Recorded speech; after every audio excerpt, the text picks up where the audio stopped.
about to hear is true. Only the names have been changed to protect the innocent. Fatima Cigarettes, best of all long cigarettes, brings you Dragnet.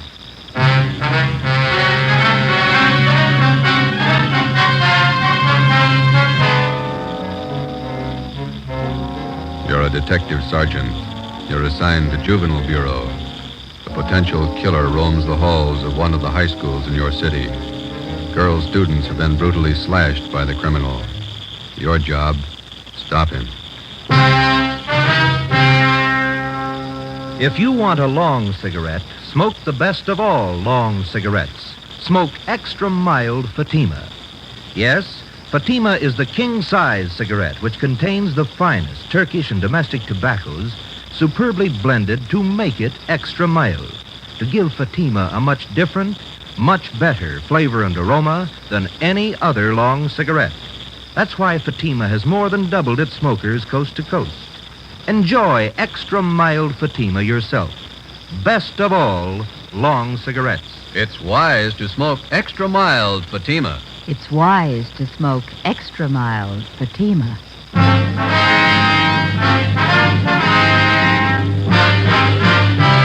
Dragnet, the documented drama of an actual crime. For the next 30 minutes, in cooperation with the Los Angeles Police Department, you will travel step by step on the side of the law through an actual case from official police files. From beginning to end, from crime to punishment, Dragnet is the story of your police force in action.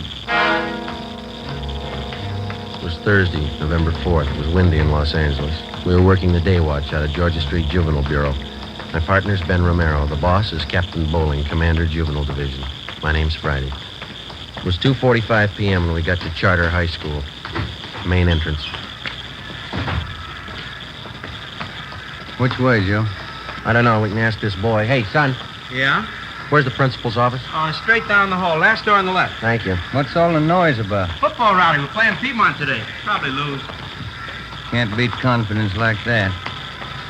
Kids are sure funny nowadays. Yeah. Check that sign. Mm-hmm. Junior prom. $1.25 for couple. Makes you feel old, doesn't it? I never did go to those high school dances. How come? Couldn't dance. Wife says I still can.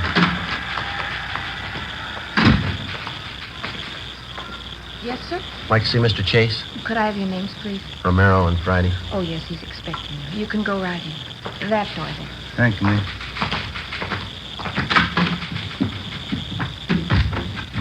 Mr. Chase? Yes? My name's Friday. I talked to you on the phone. Oh, yes, certainly, Sergeant. Have a chair. Thank you. This is my partner, Ben Romero. How do you do, sir? How are you, Mr. Chase? Sit down. Certainly glad to see you, gentlemen. I'm at the end of my rope. Would you mind briefing us, Mr. Chase? How did all this trouble start? I don't know how it started. I don't know why. But here's the result, Sergeant. This dress, bloodstains on it. Mm-hmm. What's the story? A woman stormed in here and said her daughter came home from school yesterday wearing this dress. She told her mother she'd been knifed here at the school. Mm-hmm. How many cases like this have you had? 21 in the past 3 weeks. Why didn't you notify us? Believe me, Sergeant, I didn't know which way to turn.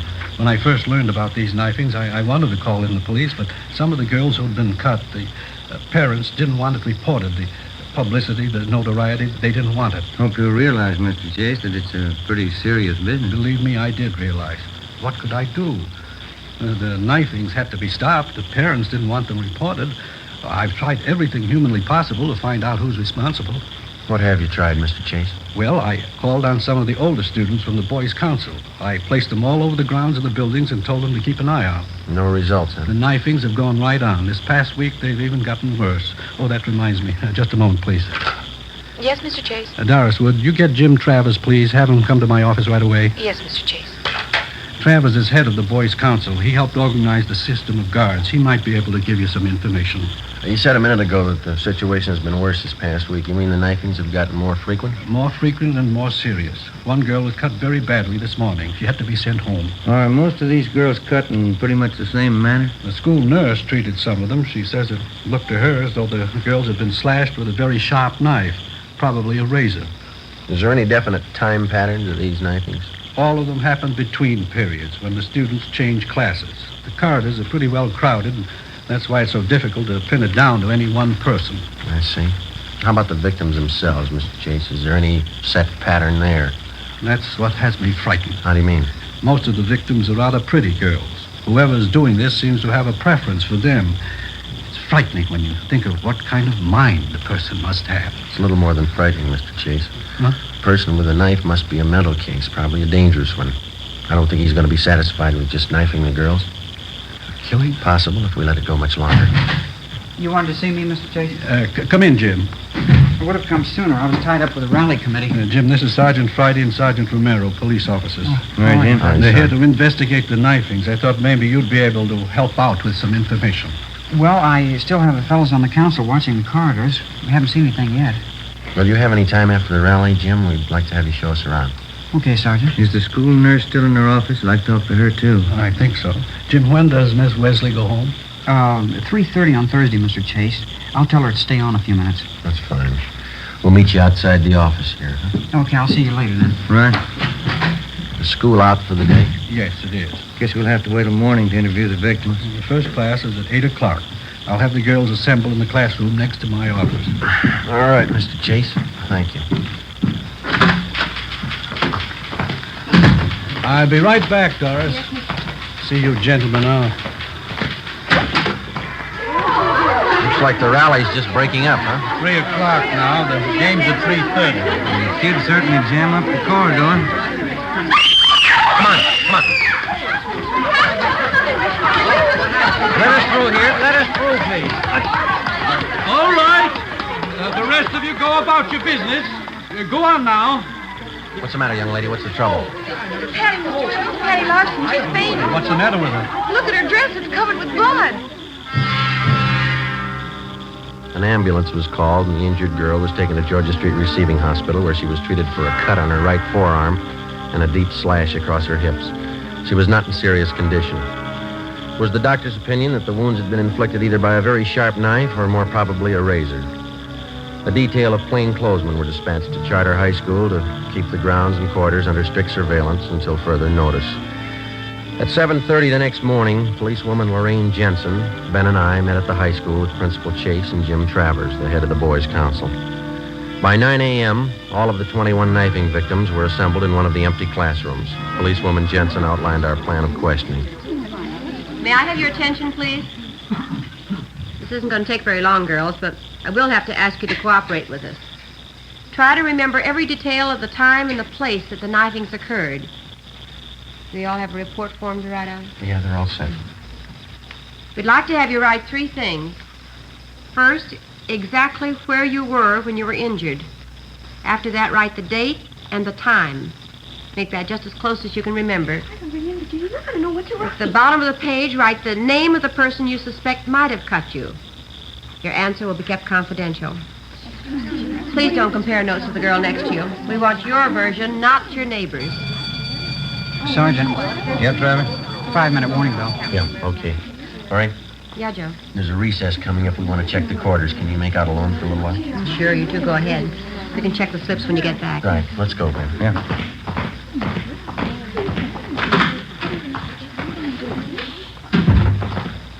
Top of the stairs is best, Sergeant. Okay. If you stand back a little from the railing, no one down below can tell if they're being watched either. Okay. I'm pretty much interested in police work. You know, the lie detector and stuff. Uh-huh. Can you keep on going here? One more flight. All right. I wrote a paper once on the lie detector for our physiology class. The teacher liked it. That's so. Yeah. I've been reading how they take fingerprints, cloth imprints, and all that. Pretty interesting. Here we are. We can keep an eye on the whole corridor from here. Okay. What detail do you officers work out of? Georgia Street Juvenile. You know Lee Jones or Ray Pinker? Oh, yeah. I've read a lot about the crime lab. Why don't you come downtown some afternoon? We'll show you around. That'd be swell. Okay. Must be interesting, meeting all kinds of people, watching how they behave, you know. Yeah, it's interesting. During the recess, while the students moved from classroom to classroom, we kept the main quarter under close surveillance. The other men from Juvenile Bureau covered the rest of the quarters. We kept an eye on the main quarter during the third recess between periods at 11 a.m. Again, no results. At 11:30, Travers went to check with the members of the Boys' Council to set up the noontime watch. Ben and I went back to the classroom on the main floor to check with policewoman Jensen. We helped her tally the results of the questioning of the girl victims that morning. Let's see, 17, 18, 19. Well, that takes care of the lot. Let's see. There it is. Now what's it mean? Well, 12 say they were knifed on the main corridor, 3 knifed outside the building, 4 on the stairway, 2 in a classroom.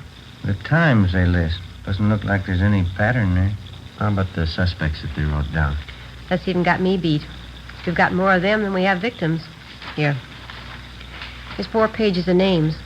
Some of the girls wrote down as many as 5 suspects. That's going to help a lot. How many altogether? Let's see. 34. Oh, hi, Mr. J. Did you find out anything? Well, it didn't turn out too well. Nothing definite. Terrible morning. Parents calling up, newspapers. I don't know. Certainly out of my hands. Are there any assemblies scheduled for this afternoon? Yes, after the 5th period. Why? Well, I think maybe you better cancel it. Seems like every time the kids are crowded together, we just ask for trouble. All right, I'll have it canceled. Fine. Something else, Mr. Chase. Yes? The girls that we had in this room this morning, the victims, we'd like to have every one of them brought back here after the next class, can we? All right, Sergeant. I'll have excuse slips sent to each one. Thank you, sir. Gives you the chills. Those kids getting cut up in broad daylight. Whoever it is, the guy's got a stomach for it. How do you know it's a guy? It's as good a guess as any. How about the school employees, the janitors, and the rest of them? Checked them all out this morning. When we get the girls back here, we'll go through the same routine. One thing we missed the last time we talked to them. Yeah? We asked them to pick suspects. We might have more luck if we have a bigger choice. Well, how do you mean? Well, instead of asking them to pick out somebody, we'll tell them to list the names of every person who was around them or near them when they were cut. It might work if we can spot a couple of repeats on the list. Sergeant, they want you downstairs. Hurry. Come on, Ben. What's the matter? It's terrible, terrible. I found her. You found who? Betty Price. Where? Downstairs, unconscious. I'm afraid. What do you mean you're afraid? I'm not sure she's alive. We located the unconscious girl in a corner of the basement near the rear entrance to the girls' locker room. She'd been cut severely about the face and arms. At Georgia Street Receiving Hospital, she was given an immediate blood transfusion. In addition to her wounds, she was also treated for shock. We questioned the victim. She stated that she did not see the person who attacked her. Later that afternoon, she was removed to her own home upon the advice of her family physician. 1:35 p.m. Ben and I got back to the high school and checked in with policewoman Lorraine Jensen. How'd the last station turn out, Lorraine? Well, a lot better. It was a good idea, Joe. Yeah? How'd we come out? Pretty good.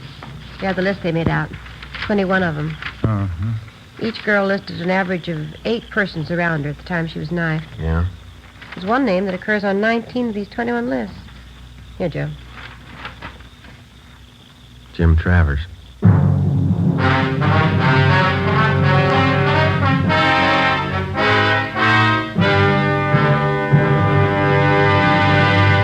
You are listening to Dragnet, the case history of a police investigation, presented in the public interest by Fatima Cigarettes. If you smoke a long cigarette, it will be in your interest to listen to a typical case history of a Fatima smoker. It's the case of Mr. Frank Fenton, well-known author and Hollywood screenwriter. This is his actual signed statement. When a writer gets absorbed in his work, he loses track of time, smokes more than usual. And this happens often to me. As a result, I appreciate a mild cigarette. Fatima is extra mild. I agree it's wise to smoke extra mild Fatima. And so do more and more smokers every day. Actual figures show extra mild Fatima has more than doubled its smokers coast to coast. So enjoy extra mild Fatima yourself. The king-size cigarette, which contains the finest Turkish and domestic tobaccos, superbly blended to make it extra mild. You will prefer Fatima's much different, much better flavor. You will agree. It's wise to smoke extra mild Fatima. It's wise to smoke extra mild Fatima. The best of all long cigarettes.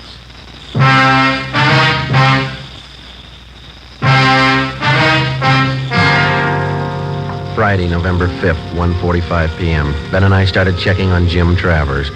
In the registrar's files, he was listed as James Kirkland Travers, 17 years old. He was a well-known, popular student. He was a fine athlete. He was from a well-to-do family.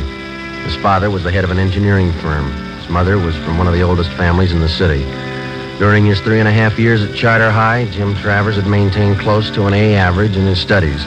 He'd been president of his class since freshman year, and he'd held numerous other class offices. We interviewed his teachers. They had nothing but praise for Travers. They tabbed him as a brilliant young man with an excellent future. We asked about Travers' friends, who he palled around with. We picked up a small lead. We were told that he had very few, if any, close personal friends among the students, but he did have one girl at the high school he was especially fond of. Her name was Barbara Ferris, a tall, dark-haired girl, exceptionally pretty. Her scholastic record was almost as high as Travers. 2 p.m. Policewoman Lorraine Jensen and I interviewed the girl in a small room off the principal's office. We're not singling you out, Barbara. We're interviewing most of the girls in the upper classes. You mean about what's been happening around school? Yes, that's right. Well, I don't know much about it. I was talking to Jim Travers last night. He's a friend of mine. He told me why you were here. How long have you known Jim Travers, Barbara? Oh, since freshman year, I guess. Mm-hmm. You go steady with him? Well, we don't like to call it that, but I guess so. We go to the dances together. Sometimes we go to the show on weekends. Do you go out with him very often? No, not very often. Jim's usually pretty busy. He studies a lot. Does he go out with other girls, do you know? Well, no, I don't. Once he went out with Betty Fisher. He said he didn't like her much. Betty's kind of a party girl. Jim likes to talk about things. You know, physiology, books, stuff like that. Do you get along with him pretty well? We get along fine. Sometimes he's moody, but I guess I am too. Could you tell us a little more about Jim? What's he like? Well, what do you want to know that for? Is there anything wrong? No, it's just routine questioning, Barbara. We have to check on everybody. Oh, I see. Well, Jim's certainly all right. He's like the rest of the fellows at school, I guess. Only he's smarter than most of them. Well, is there anything maybe that's odd about him that you noticed? Anything very different? No, not that I've noticed. He's always been pretty bashful, up until this last year anyway. He's still that way sometimes when we go out on dates. How do you mean? How is he bashful? You know, about girls and things. He's always nice, though. He's not always thinking about necking and stuff like most of them. You mean he's not the romantic type? Well, he can be romantic when he wants to. Once we parked outside my house after a dance. He's always nice. There was just this one time. What was that? Well, he kissed me, and then he twisted my arm behind my back. He kept twisting it for no reason. Yeah? I told him it hurt me, but he wouldn't let go. He kept twisting my arm. What'd he say? That's what was so funny. He said, "I like you better than any girl I know." Yeah? Then he said, "That's why I'm hurting you." After talking with Barbara Ferris, we had a pretty good idea that Jim Travers was the suspect we wanted. But because of his fine background and his record, we realized that we'd have to prove beyond any question of a doubt that he was the guilty person. We had only one thing to go on besides the information Barbara Ferris had given us. During the morning recesses, when Travers was with Ben and I was watching the corridors, not one knifing took place. When we had left Travers and gone downstairs to check with policewoman Jensen, a girl had been found slugged and cut at the rear of the girls' locker room. 2:30 p.m., Ben and I met with the suspect. How's it going, Sergeant? Any luck? Not much, Jim. What's that, another rally? No, a band practice. Junior prom's tonight, isn't it? Yeah.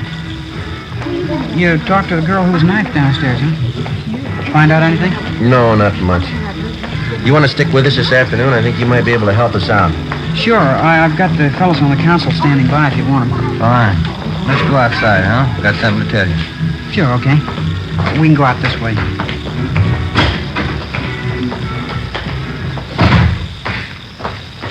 I certainly appreciate your letting me tag along. Hope I can help you. I think you can, Jim. So when we talked to those girls this morning, we drew up a new list of possible suspects. Yeah? Funny thing, one of the names on the list was yours. Well, I've got nothing to hide. Well, we'll make a systematic check of each name on the list and start with yours. Well, will we have to go on the lie detector? I'd like to try that. I never saw one. Only pictures of it. No, you won't have to go through that. It'll just be a couple of questions, and then we're going to check your locker. Okay, I'd be glad to show you. Does this take us to the locker room? Yeah, we can cut through here. Say, when we were questioning those girls this morning, some of them said that they saw you in different parts of the building when the knifings took place. What do you mean? Well, your location didn't exactly jibe with your classroom schedule. In other words, your class was on the 3rd floor, but you were seen down in the main corridor. Now, how do you account for that? Well, you see, I usually take walks between periods. Sitting in classrooms makes me nervous sometimes, you know. Mm-hmm. Here, I'll get the door. All right. Any other questions I can answer, Sergeant? No, that's all. How'd you happen to get interested in police work, Jim? You said your father was an engineer, didn't you? Yeah, that's right. I don't know how I got into it. I just took to it, I guess. I always liked to watch people's reactions and their behavior. Fascinating. The locker room's down this way. Okay. What are you planning on doing when you graduate? College? Yeah, I guess so. Dad wants to send me to MIT. It's a good school. Yeah. Say, if you ever have the time, I'd sure like to see some of the ballistics equipment down at the police crime lab. I've read up on ballistics quite a bit, too. Oh, is that so? Yeah. The polygraph and lie detector. That's my favorite, though. Wonderful machine. Mm-hmm. Imagine charting positive and negative reactions like that. It's marvelous. Yeah, it is. Say, have either one of you ever read Dawson's treatise? I think it's called The Psychology of the Criminal Mind. You ever read it? I think we had that in training, didn't we, Ben? Something like that, yeah. How about criminal behavior and its basis? Maxwell's book. Did you ever read that one? No, I don't think I did. It's a great book. I got quite a few textbooks on crime. There's one on sex crimes I just got. It's very good. Mm-hmm. This locker room? Yeah, I almost went past it. My locker's down this way. How do you shave, Jim? You use an electric razor or a safety razor? Me? Electric razor. They're the best. Yeah, they're a lot easier to use. Here it is. I'll open it for you. All right. Ben, you got those envelopes? Oh, yeah. Yeah, they are. Okay, would you step aside there, Jim? Yeah, sure. All right, we'll get some dust scrapings from the shelf here. All right, there you are, Ben. You want to mark it? Yeah. Jim Travers, dust scrapings from locker. All right. Let's see here. Here's some more scrapings from the bottom of the locker this time, huh? Okay, I'll seal these envelopes. Oh, here's a nail file. Okay, Jim. Now, will you hold out your right hand? Oh, yeah, okay. Hold an envelope under his hand, will you, Ben? Catch the nail scrapings. Yep. Yep, here we are. Say, what's all this for, Sergeant? Oh, it's just routine with everybody, Jim. Just gonna take some sample specimens to run through the spectrograph. The spectrograph? Mm-hmm. Now, let me scrape that middle fingernail a little. Oh, okay. That's it. Now the index finger. What about the spectrograph? We use it all the time. Well, it won't work in a case like this, will it? All right, that's all for the right hand, Ben. Don't forget to mark the envelope. Yep. Let's see, Jim Travers, scrapings from fingernails of right hand. There we go. All right, now the left hand, Jim. Yeah. No, we don't know if this is going to work or not. It's worth a try. We'll know this afternoon. This afternoon? Yeah. We'll have to run you through on the machine. Hold the envelope a little closer, Ben. Yeah. Well, how's it going to help you? It might tell us what you had for breakfast a week ago. It might tell us what kind of clothes you wore 3 days ago. The kind of objects you came in contact with. Oh. Well, what kind of principle does it operate on? Oh, I don't know. We can ask Lee Jones. Here, let me get the scrapings from your thumb. All right, there it is. Now seal it and mark it, Ben. You want to call the office and tell them we're on our way in? Yeah, I'll be in that room right next to the principal's office. Okay. You can close your locker, Jim. That's all. Yeah, all right. We'll check the things in your pockets when we get to the crime lab. Let's go. That spectrograph must be a marvelous machine. Well, it's worked for us a lot of times. We've got evidence on the suspect that either convicts him or clears him. You'll probably get a kick out of it. I'd like to see it. You say it tells you everything a person's come in contact with, huh? Yeah, that's right. Could it tell you how I shave? Well, how do you mean? I mean, with an electric razor or a safety razor. Oh, yeah, sure. That's one of the primary things. I don't know exactly how it works, but it does the job. We'll get Lee Jones to explain it to us. Out this door. We can cut across the courtyard. Oh, these are sure nice grounds. Will they keep me long downtown, Sergeant? What do you think, Jim? You know, the strange part about these knifings out here. What's that? Whoever's responsible probably doesn't even realize what he's doing. No. Mentally, he's sick. He's very sick. Best thing for him would be a doctor. Mm-hmm. Just like any other sickness, it's not going to get better by itself. Yeah. The only trouble is he's just getting his appetite up with these knifings. Now, if he goes much longer... How about that spectrograph, Sergeant? Say, for instance, well, if I happen to hold a knife in my hand or maybe a razor. Oh, yeah, that'd show on the machine. We go in here? Yeah. It's a terrible thing. Whoever it is. Terrible thing. Yes, it is. In here, Jim.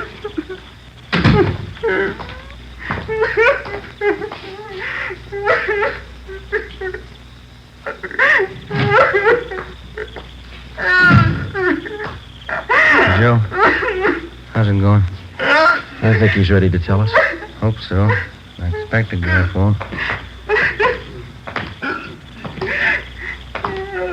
All right, son, you want to tell us about it now? I couldn't help myself.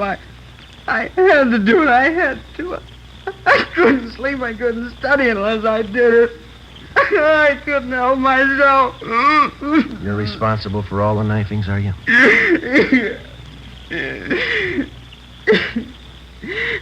You knew, didn't you? Who told you? You told us, Jim. I'm glad you caught me. It was getting worse. Might have been too late. I'm glad you caught me. Why? Barbara. After the prom tonight, Yeah. I was going to kill her.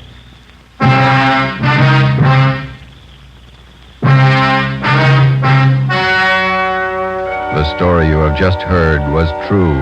Only the names were changed to protect the innocent. On December 15th, the hearing was held in Juvenile Court, Department 38, City and County of Los Angeles, State of California. In a moment, the results of that trial. It's amazing how many long cigarette smokers are changing to extra mild Fatima. Here is the actual report. From coast to coast, Extra Mild Fatima has more than doubled its smokers. Yes, more and more smokers every day are discovering that Fatima is the king-size cigarette that is extra mild. Extra mild because it contains the finest Turkish and domestic tobaccos superbly blended to make it extra mild, to give it a much different, much better flavor and aroma. Enjoy extra mild Fatima yourself. Best of all long cigarettes.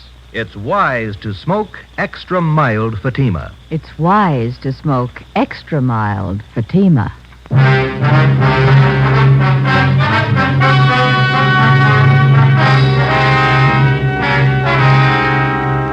17-year-old James Travers was examined by court psychiatrists who found him to be one of the most dangerous mental cases they had ever examined. The boy's parents, who cooperated to the fullest with the police officers and with the court, made only one request, that the boy be committed to a private sanitarium. James Travers is now under confinement at that sanitarium for an indefinite period of time. You have just heard Dragnet, a series of authentic cases from official files. Technical advice for Dragnet comes from the Office of Chief of Police W.A. Wharton, Los Angeles Police Department. Fatima Cigarettes, the best of all long cigarettes, has brought you Dragnet from Los Angeles. Screen Directors Playhouse presents a Damon Runyon story tomorrow on NBC.